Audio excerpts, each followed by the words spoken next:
মানুহৰ জীৱনটো বিভিন্ন ঘাত প্ৰতিঘাত আৰু বিভিন্ন প্ৰত্যাহ্বানৰ মাজেৰে অতিবাহিত হয়। আমাৰ জীৱনটোত আমি যিসমূহ ঘাত প্ৰতিঘাত অথবা প্ৰত্যাহ্বানৰ মুখামুখি হওঁ, সেই ঘাত প্ৰতিঘাত অথবা প্ৰত্যাহ্বানসমূহ যদি নেওচি আমি আগবাঢ়ি যাবলৈ সক্ষম হওঁ, তেনেহ'লে আমি আমাৰ জীৱনত যি সফলতা, সেই সফলতা লাভ কৰিবলৈ সক্ষম হওঁ। নমস্কাৰ, মই দেৱশ্ৰী গৌতম।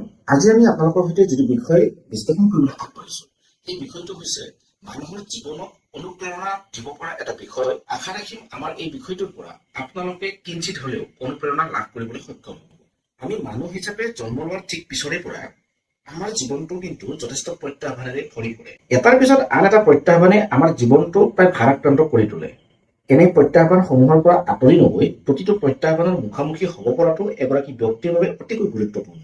কিয়নো আপুনি এটা প্ৰত্যাহ্বানৰ পৰা আঁতৰি গৈ অন্য ৰাস্তাৰে জীৱনটোক যদি আগবঢ়াই নিব পাৰিম বুলি ভাবে, তেনেহ'লে কিন্তু জীৱনত এনে কিছুমান প্ৰত্যাহ্বান আহি পৰিব, যি প্ৰত্যাহ্বানক মুখামুখি হোৱাৰ বাবে আপোনাৰ সন্মুখত অন্য কোনো ৰাস্তা নাথাকিব। তেনে সময়ত কিন্তু প্ৰত্যাহ্বানৰ পৰা আঁতৰি যোৱাৰ অভ্যাসে আপোনাক বাৰুকৈয়ে সমস্যাত পেলাব পাৰে।